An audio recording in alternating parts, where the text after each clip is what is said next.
बेकरारी का नहीं, इंशाअल्लाह सुकून और इत्मीनान अल्लाह तुम पर नाजिल करेगा। बेचैन और बेकरार कोई और होगा इंशाअल्लाह। इस कौम को, मेरे मुस्तफ़ा करीम सल्लल्लाहु ताला अलैहि वसल्लम के दीवानों को जरा बेदार तो हो लेने दो, फिर हर कौम पुकारेगी कि मोहम्मद हमारे हैं। बस बेदार हो लेने दो। मैं आपकी बेदारी के आलम में आपसे खिताब करने के लिए बैठा हूं, इसलिए कि बड़े दूर दराज का सफर करके मुझे ऐसा अंदाजा था कि एक छोटा इलाका है, लेकिन यहां आने के बाद सरों का एक समंदर नजर आ रहा है। बेशक। तो फिर यह एहसास हुआ कि ये वो मजमा नहीं है जो 500,000 रुपए के नाम पर वोटों के लिए जमा किया गया। वैसे भी यूपी में अब इलेक्शन का माहौल गर्म हो ही रहा है, रैलियां भी चलेंगी, पैसे भी बटेंगे, पैसे भी बांटे जाएंगे, लेकिन ये वो मजमा है जो सिर्फ गुंबद खजरा वाले को सुनने के लिए आया है। हकीकी बात है या नहीं है? सिर्फ और सिर्फ नबी मुख्तार सल्लल्लाहु ताला अलैहि वसल्लम को सुनने की गरज से हम आए हैं। अल्लाह अज़्ज़ा वजल कुरान पाक में इरशाद फरमाता है, तहकीक के ए लोगों, तुम्हारे लिए रसूल की जिंदगी में सबसे बेहतरीन नमूना है। मोमिनो, आपके लिए कोई और आइडियल नहीं, किसी और को रोल मॉडल ना बनाना। तुम्हारे लिए बेहतरीन आइडियल अगर कोई है तो वो रसूलुल्लाह की जात है। नबी मुख्तार सल्लल्लाहु ताला अलैहि वसल्लम की जिंदगी पाक में किसी चीज की कमी है क्या? उनके अखलाक व किरदार में कोई ऐब है क्या? उनके हुस्न व जमाल में कोई कमी है? उनकी तालीमात में कोई कमी है? हर मुसलमान जानता है कि मेरे नबी से आला कोई है ही नहीं। ना अखलाक में उनका बराबर कोई हो सकता है, ना उनके कदमों के बराबर हो सकता है, ना उनकी तालीमात के बराबर कोई हो सकता है। लिहाजा ए सुन्नी मुसलमानों, जब हमारे पास इतने बुलंद व बाला अखलाक वाले रसूल मौजूद हैं, तो फिर किसी ऐरे गैरे की तकलीद करने की जरूरत क्यों पेश आए? किसी और के फिदा होने के लिए, किसी और के फैन बनने की जरूरत क्यों पेश आई?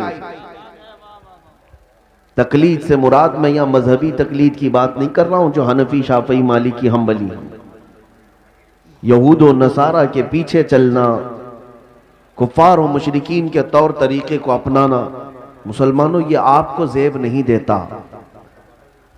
जिसके पास सबसे बड़ी ताकत मौजूद है वो किसी और की तरफ देखे, ये तुम्हारी शान के खिलाफ है। आपको पता है, दुनिया की दूसरी कौमें मेरे नबी पाक की सीरत पढ़ पढ़ करके बुलंदियों को छू रही है। साइंस की तरक्की करने वाले नबी पाक की हदीसों से मिला मिला कर देख रहे हैं कि हमने जो तहकीक की है, क्या वो मोहम्मद सल्लल्लाहु अलैहि वसल्लम की बातों में भी पाई जाती है?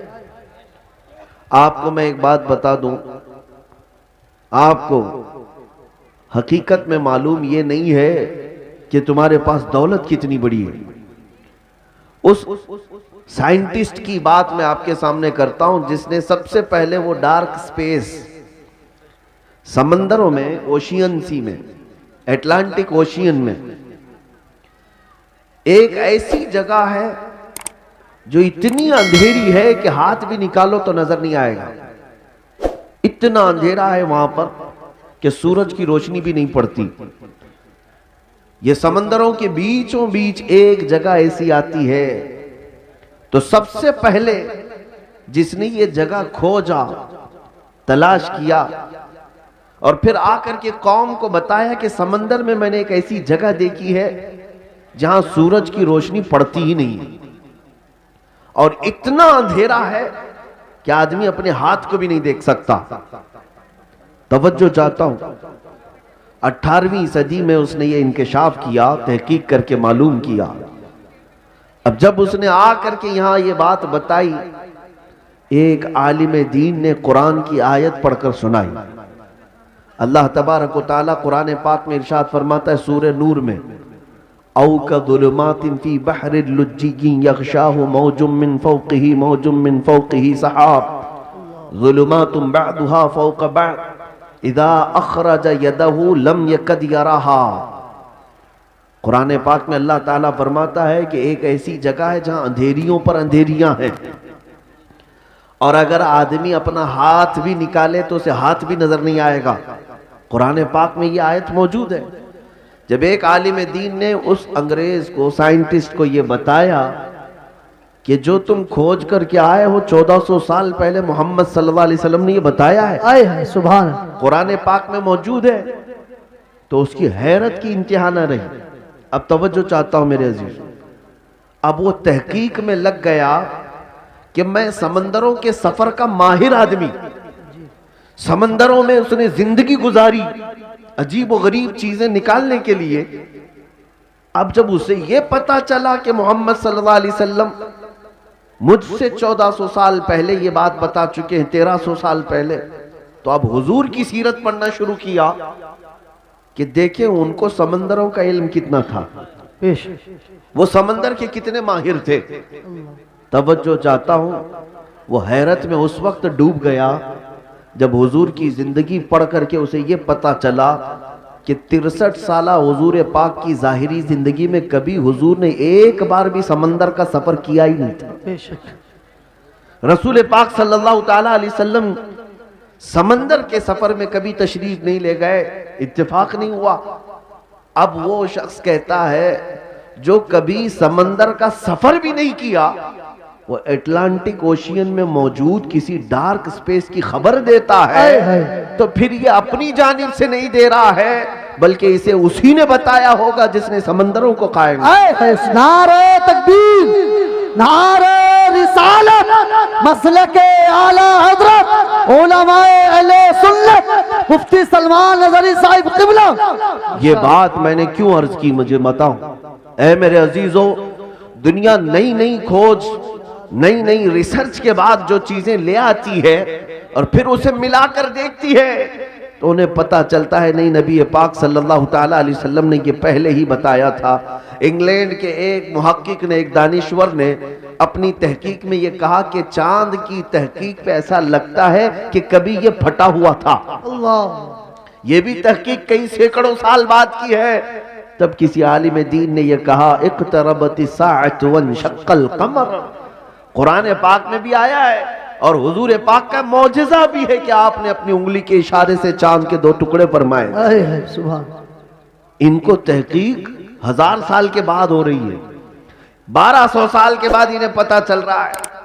अब आपको मैं बताऊं, एक एम्ब्रियोलॉजी एक इल्म है। एम्ब्रियोलॉजी डॉक्टरेट करने वाले लोग जानते होंगे, मेडिकल साइंस पढ़ने वाले लोग जानते होंगे।